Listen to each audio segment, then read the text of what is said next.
I knew the bastard was going to say something stupid the moment he turned off his blurred beach background. There he was, Eric, the new VP of engineering, sitting smug in his glass-walled office like a villain from a mid-budget Netflix drama. Melissa, we've appreciated your contributions. He starts, voice smooth like discount bourbon. But we're pivoting to a more synergistic, cross-functional cultural model. Unfortunately, haven't been aligning with that vision. Translation, you didn't giggle at his Slack memes or nod along when he called Kubernetes magic beans. And just like that, 3 years of building their backend infrastructure from scratch got reduced to a goddamn LinkedIn buzzword funeral. The Zoom screen flickered as he kept droning, but Melissa had already stopped listening. She wasn't shocked. Not really. Just cold, like a steel pipe in January. This was the same company that threw office pizza parties when people hit burnout. The same company that bragged about flat hierarchies, but promoted frat boys named Trevor every 6 months. So she leaned in, kept her face blank, and said nothing. When HR joined the call, some woman named Jody with a voice like warm tofu, and asked if Melissa had any questions about the severance or NDA, she just said nope. Thanks. But here's the part Eric didn't know. He didn't know that the entire core infrastructure of Vantacore's proprietary platform, the identity stack, the build pipelines, the cloud provisioning, hell, even the admin dashboard themes were all nested inside a system she built. Layered, secure, containerized like Russian dolls. And all of it required one thing to function, her proprietary encryption key. Not a key stored in some cloud vault, not on a shared Google Doc. No, this was air-gapped. Generated on a Raspberry Pi Zero she kept taped under her kitchen sink, next to a bag of expired rice and a broken French press. It wasn't revenge, it was security. But revenge, that might just be a pleasant side effect. And when they pulled up the asset reassignment list and she saw the name Kyle Johnson Intern next to Project Lead, Melissa almost choked on her coffee. Kyle. The guy who once asked if rebooting the cloud was a real thing. The same Kyle who tagged her in a meme that said, "Senior devs be like, it worked on my machine and thought he invented comedy." Anyway, she stood up, closed the laptop, walked to her window and cracked it open. Cincinnati air in March smelled like wet mulch and false hope, but it beat the scent of corporate betrayal. Hey, real quick, 97% of you listening to this story aren't subscribed. I know, I get it, you're just vibing, lurking, inhaling stories like dollar store wine. But listen, I'm trying to hit my first 10,000 subscribers, and you hitting that sub button helps more than you think.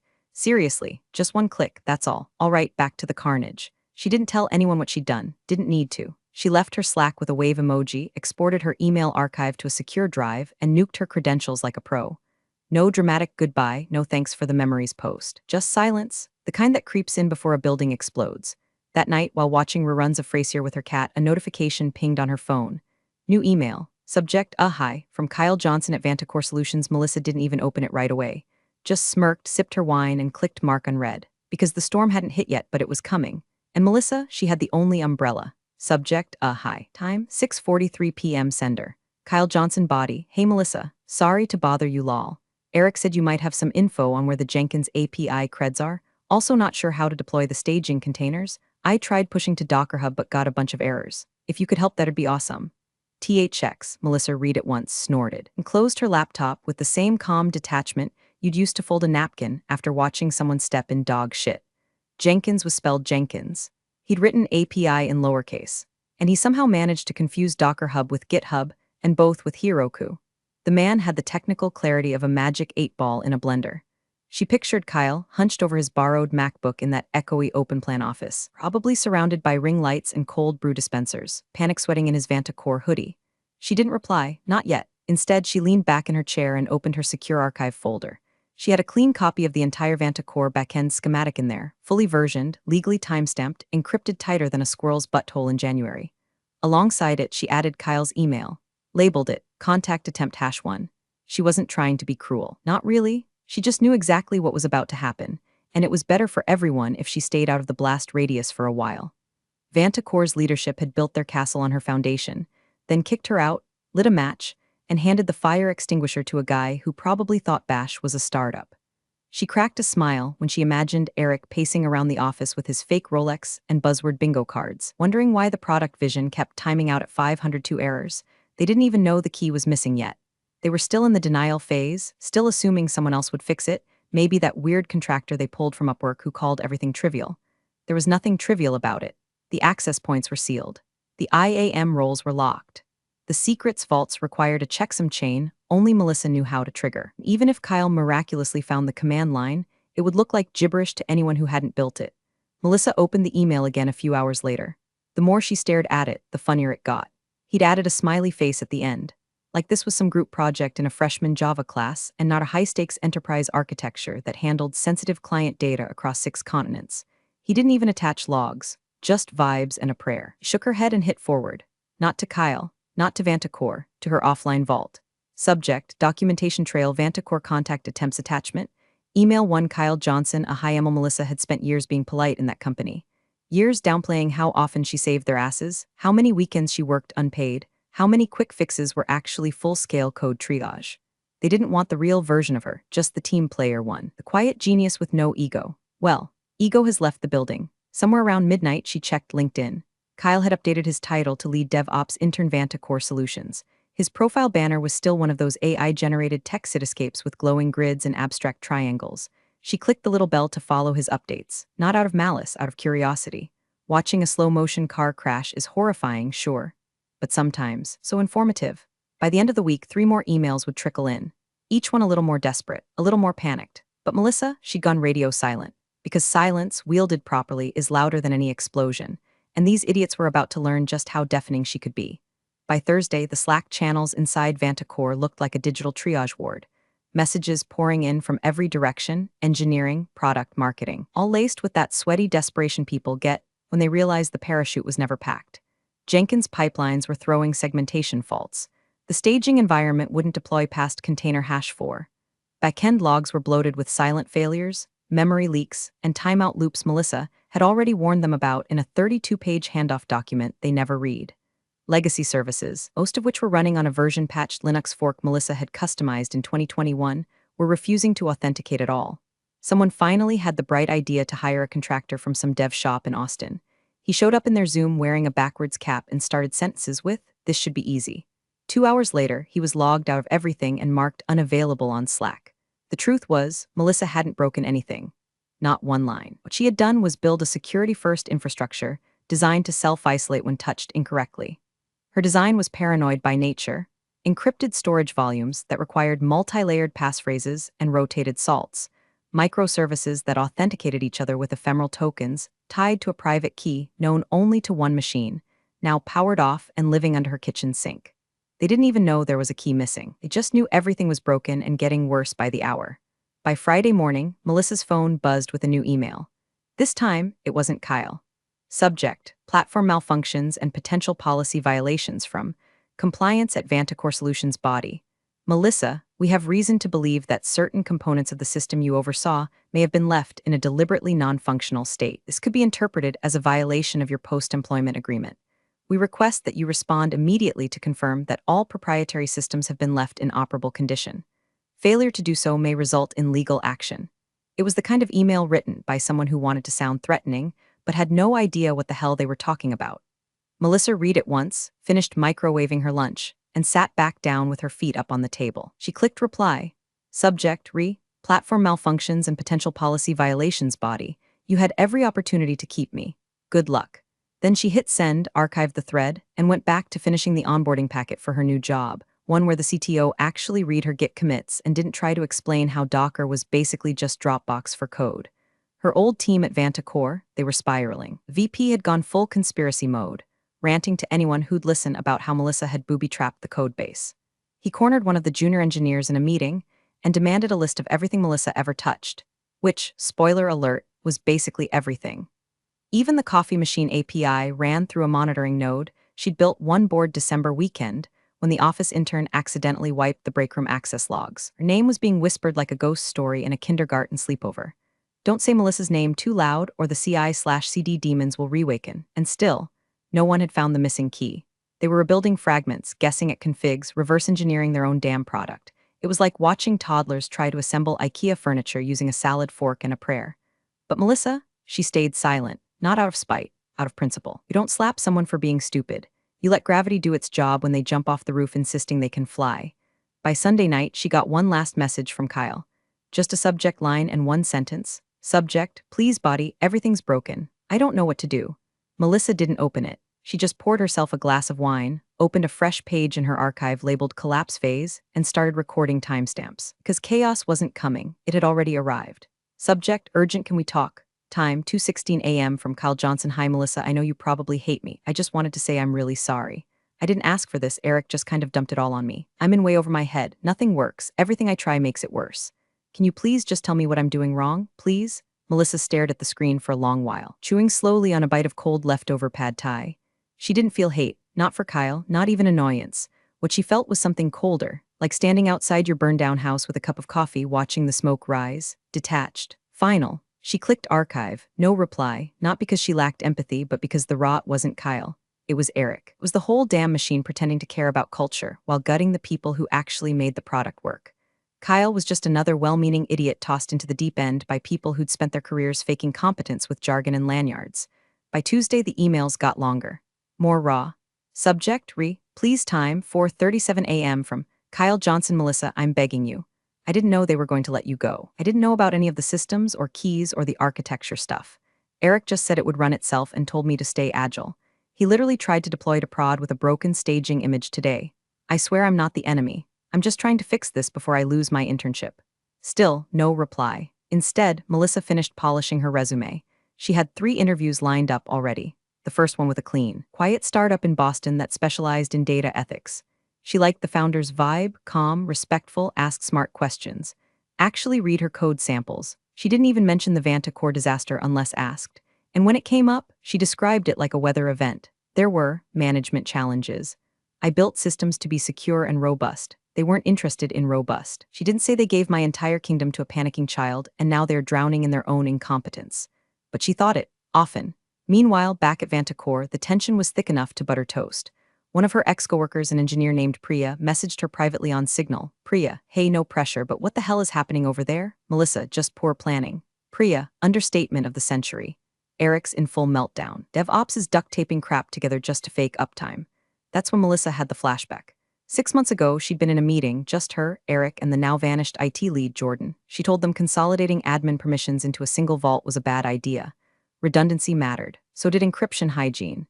Eric had chuckled and said, Melissa, you're thinking like a bunker builder. We need agility. And now, that agile bunker was sealed shut, and they were rattling the doors like panicked raccoons trying to open a safe. External deadlines were starting to loom like storm clouds.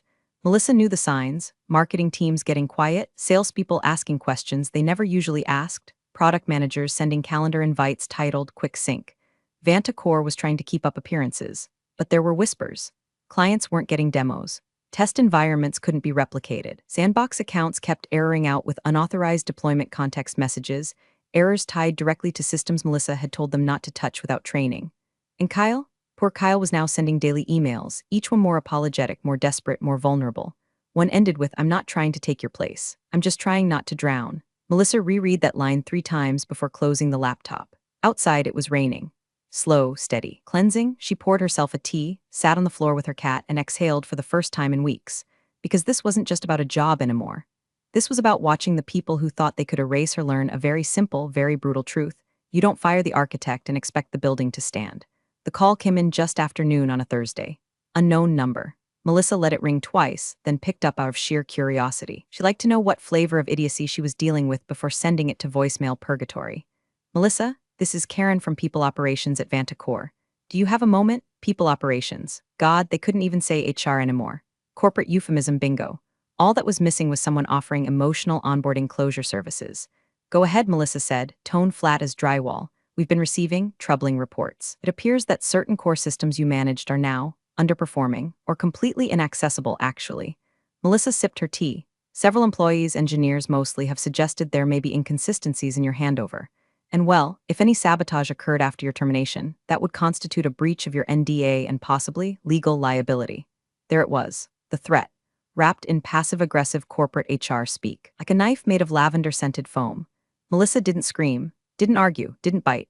She just said, you're calling to accuse me of sabotaging a system you don't even understand, based on hearsay from a barely paid intern and a VP whose technical skills begin and end with clicking deploy on a dashboard I built? Long pause. Karen made a soft, throat-clearing sound, probably wondering if Melissa was recording. She was. Karen finally said, I just want to understand what might have gone wrong. Check your inbox, Melissa said, then hung up. She opened her laptop and forwarded the original document she'd titled, Vantacore System Transition Full Export Final. It had everything. Section numbered with appendices. Encryption key protocols listed. Version control logs, timestamped. Access procedures, detailed, backup policies, red flagged in bold with multiple warnings that no one ever implemented her recommendations to automate or externalize backups. She even included the Slack thread from 3 months ago where she told Eric, consolidating admin rights under one IAM role is reckless unless you want a single point of catastrophic failure. His reply, a gif of a shrugging monkey. She added no message to the forwarded email.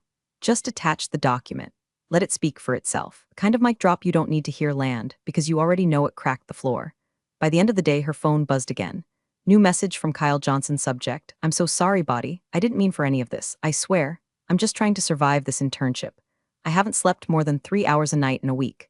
They keep asking me to just fix it, but I don't even know what IT is anymore. Everything is crashing. The dev environment died yesterday. Now prod is returning blank JSON. Please, Melissa, I'm begging you. Just tell me what to do. She read it 3 times. Kyle was unraveling. His subject lines had gone from chipper to broken. He'd stopped using emojis. His punctuation was sliding. The only thing rising was the tension in his typing, like every word was flung from a man trying to swim in quicksand. Melissa didn't reply. Not yet. She took a breath and opened the spreadsheet she'd started weeks ago, Vanta Core Failure Timeline.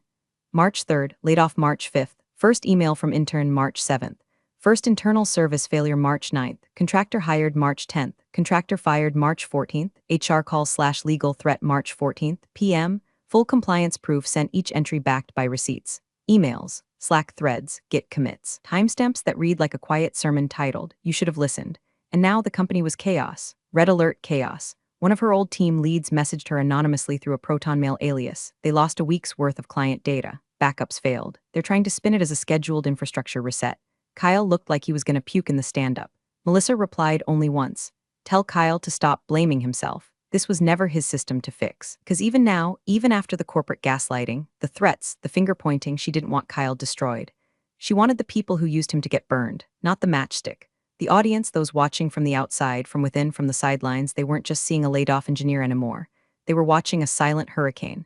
A woman wronged, disrespected, underestimated, and now immovable.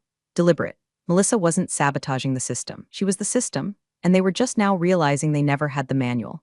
The video came in as a silent message on Signal. No context. Just a file named Weekly Sync Hell Edition Mauve, sent by Priya with a single popcorn emoji. Melissa hesitated for half a second, then pressed play. It was a screen recording from inside Vanta Core's Thursday status sync. A virtual meeting. Eric, the VP of Engineering, had pompously labeled the mission alignment checkpoint. 8 tiny zoom rectangles lined the top of the screen, most of them with frozen or blank expressions, like bored jurors on day 3 of a tax fraud trial. Eric was mid-sentence, pacing in frame like a divorced TED talker. This is insanity. We're 2 weeks from the investor summit and nothing works. Nothing. We had a working prototype, Melissa's prototype. Now it's just rogue legacy code strung together with spit. He threw down a dry erase marker that wasn't even being used. The camera wobbled. Kyle, poor Kyle, looked like a deer that had wandered onto a freeway. Pale, slouched, blinking like a man who hadn't slept in a week. His voice, when it came, was small but clear. It's not legacy code, it's structured, it's just secured. The systems aren't broken, we just don't have access. Eric spun toward him, full-blown fury in his eyes. Are you defending her? She left us this mess. Kyle winced. She documented everything. I've read the handover. She said not to consolidate permissions. She warned you. Priya's camera flickered briefly. Someone else coughed. A sales lead tried to cut in with a tone deaf. Should we circle back to the investor deck? No, Eric barked, slamming his hand on the desk. We are not circling back. We are fixing this now or we're all F. End of video. Alyssa didn't laugh exactly, but she did smirk so hard she had to put her tea down. She watched the clip again, slower the second time. She noticed how Kyle didn't flinch when he defended her. He meant it. He knew. He'd finally seen the bones of the machine and realized it wasn't Melissa who broke it. It was Eric who threw out the blueprint. Melissa leaned back in her chair and exhaled, slow and satisfied. Kind of exhale you let out when the final piece of a puzzle clicks into place, and you realize, yes, they're finally getting it. By 6 p.m., 2 more messages landed in her inbox. One was from a former DevOps guy, Louis, who used to argue about semicolon placement like it was a religious matter. Hey, I know things ended messy, but I just wanted to say, you were always 10 steps ahead of everyone. Should have said that earlier. The second was from someone she barely knew, Sharon, from the product team. Melissa had once stayed late to help her recover a corrupted user table 2 days before a demo. Just wanted to say I saw the meeting. You deserved better. Still rooting for you. Still rooting for you. That one hit a little deeper. Because for 3 years, she'd been the quiet one. The builder, the doer, not the talker, not the credit taker. Eric had stood on her architecture and pitched investors like he wrote the code. But now the platform was breaking beneath him, and he had no idea how deep the cracks went. Melissa opened the spreadsheet again. Collapse phase. A11, primary CI/CD pipeline, still failing staging environment non-functional VP meltdown, caught on internal recording 2 support messages from former staff. She added one more note to herself in bold. They're not scared of the system. They're scared because they finally realized who was holding it together. She didn't forward the video, didn't leak it, didn't even tweet a cryptic subtweet like accountability has entered the chat. No need. The truth was out, and it was spreading the way truths always do, quietly, steadily, like smoke under a door. She didn't need revenge. She had receipts and a front row seat. The envelope was thick, cream-colored, and self-important. Certified mail. No return address on the front, just the telltale watermark of corporate desperation bleeding through expensive paper. Melissa rolled her eyes before she even opened it. Inside, 6 printed pages of lawyer-crafted groveling, dressed up in formal ambiguity. Somewhere around paragraph 3, buried beneath phrases like critical business continuity disruption and former employee engagement in good faith, was the admission. It appears a primary infrastructure access token remains unaccounted for. This token, or key, is required for full system functionality and is believed to have been integrated into a containerized authentication microservice under your purview. There it was, the ghost key, the one she'd built not for control but for security. Designed to sit silently inside a hardened microservice, isolated from all others, it validated every token issued by the central authority. If the key wasn't present, the system didn't authenticate. No login, no build, no deploy. It was the spine of the architecture, and she'd made sure it was untouchable, encrypted, air-gapped, stored on a device never connected to company networks. She read the whole letter while sipping coffee from her documentation is my love language mug. They weren't asking for forgiveness. They weren't offering compensation. They were just begging for access. Her name was nowhere near the key's runtime logic. No fingerprints. She'd scrubbed it clean. The legal team couldn't threaten her, not without admitting they didn't follow any of the basic handoff protocols she'd laid out months ago. They called it a token. They didn't even understand what it was. She placed the letter back in the envelope and slid it into her nice try folder. No reply, no statement, just silence. Melissa had better things to do. Her new job, an ethical AI startup based out of Boston, had flown her out for her first week of onboarding. First class, hotel with decent coffee. The CTO met her personally, shook her hand, asked real questions about her build philosophy. We want systems that last, he said, not just ones that impress in a demo. They gave her dual monitors, a quiet workspace, and get this, an actual team that listened. When she flagged a permissions leak in the onboarding API, they thanked her. Nobody gaslit, nobody shrugged. He fixed it before lunch. The difference was so stark it made her laugh out loud while filling out her benefits packet. Fully remote? Yes. Healthcare that didn't make her cry? Yes. An actual mentoring budget? Also yes. Pay 27% higher than Vantacore. Title? Principal Systems Architect. She was finally treated like the person she'd always been, the one Vantacore ignored until it was too late. That night, after a celebratory dinner with her new team, she checked her inbox. 3 new emails from Vantacore. Subject lines growing shorter. Following up access token critical deadline please respond urgent system lock. She closed her laptop. Walked out onto her hotel balcony. Took a deep breath of Boston spring air, still sharp with leftover winter. She didn't feel angry anymore, not even smug. She felt whole. Because for the first time in years, she didn't need to fight to be seen. She wasn't explaining or justifying or cleaning up after other people's hubris. She wasn't warning them anymore. They'd ignored her when it mattered. Now they could sit in the dark because the ghost key, that lived with her. And she didn't owe them a damn thing. The rumors started as whispers on Twitter threads, cryptic posts from tech recruiters and ex-employees with popcorn emojis and phrases like Vantacore 2.0 launched this Friday. Can't wait to see what breaks. Then came the LinkedIn posts, non-committal bragging from marketing interns about a bold new chapter and next-gen cloud experiences. Melissa read them all with a slow, growing grin. The Vantacore investor demo was real. Friday, 11 o'clock a.m. Eastern. They were planning to showcase a rebuilt version of the platform, her platform, despite not having the master key. Despite months of failures, system lockouts, corrupted builds, and panicked Slack messages that probably read like live autopsies. And they still hadn't figured it out. Somewhere in a panic-filled conference room, Eric was likely sweating through his startup hoodie, convincing investors everything was under control while Kyle duct-taped whatever half-functioning services he could brute force into a demo environment. The problem was, the system didn't tolerate brute force. Melissa had built in an auto-lockout after a fixed number of failed access attempts.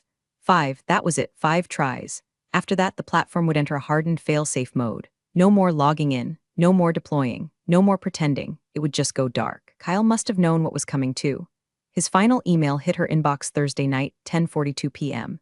Subject, please body, I know I've said a lot already. I know I've probably made this worse. But I'm asking you one last time, please, just tell me where the key is. They're going to try to fake the demo tomorrow. If it fails, they'll blame me. I'm not asking for help, I'm just asking for mercy. Melissa stared at the screen for a long time. She opened a reply, typed, Kyle, this was never your fault. You were thrown into a fire started by people who should have known better. The key exists, but it was never meant to be held by people who saw my work as disposable. She paused, deleted it, typed another. The key is under a sink, taped to the back of something that smells like regret and instant coffee. Good luck. Deleted that one too. She sat back. Let her fingers hover over the keyboard, then closed the laptop. No reply, not yet. She walked to the window. The moon was low, glowing like a judgmental eye over the quiet Boston skyline. Her new office had sent her a welcome gift, a succulent in a ceramic pot that said you got this in cheerful sans serif font. It sat beside her new security badge, laminated, clean, unscathed by betrayal. The clock on the wall ticked past midnight. Friday had arrived. Melissa walked to the fridge, cracked open a cold seltzer, and circled the date on the calendar in red marker. Demo day 11 o'clock a.m. She didn't need to watch the live stream. She already knew what was coming. She had the key. They had hubris. And the countdown had reached 0. The live stream kicked off at 11:01 a.m. sharp. A sleek countdown animation played across the screen, stock footage of server racks and digital waves, while lo-fi synth hummed underneath like a nervous heartbeat. Chat window filled with VCs, tech bloggers, and startup junkies, all ready to see the next industry disruptor in action. Melissa didn't tune in right away. She didn't need to. She sat in her sun-drenched kitchen, bare feet on the cool tile, stirring her coffee while the world she left behind marched toward its own execution. At 11:06 a.m., her phone buzzed. Priya, it's happening, they're live. She walked calmly to her laptop, opened the link, full-screened it. On camera, Vantacore's CEO, teeth too white for someone who hadn't built a single line of code, stood in front of a screen plastered with buzzwords, synergy, velocity, integrity. We at Vantacore, he began, arms wide like a dollar store jobs, are proud to unveil our next-generation platform. Scalable, modular, future-proof. Melissa muttered, God help me, and took a sip. Behind him, the demo engineer, Kyle, was already sweating bullets, face shiny under studio lights. A second window showed a shared screen where the platform interface blinked to life. For a second, it looked like it was working. 1 second, then the first delay. The dashboard stalled during a load animation. Kyle clicked, waited, clicked again. The screen blinked black, then came the error, fatal error, encrypted kernel signature not found. Authentication failed. Root chain invalid. The CEO turned, visibly confused. Kyle. Kyle didn't answer. The screen flashed again. The UI collapsed. A gray screen overtook the dashboard, followed by System Lockdown Engaged. Unauthorized access threshold exceeded. The livestream chat exploded. Elmau whoops, did they just brick the demo? OMG, is that real? What the hell is an encrypted kernel signature? The CEO went stiff. The VP, seated off camera but partially visible in the corner, looked like he'd swallowed a snowball. His face had turned corpse white. Kyle stared into the camera like a man on the edge of the universe. Melissa opened her inbox. The draft reply to Kyle's final message was still waiting. She moved the cursor. No hesitation, no flair, just the truth. Your boss should have paid me what I was worth. She hit send. Then she closed the tab, didn't bother to read the headlines or the social media fallout. She didn't need to see the hashtags forming or the stock dip or Eric's impending scream fest behind some locked office door. She'd already seen it all before, in her head, on her spreadsheets.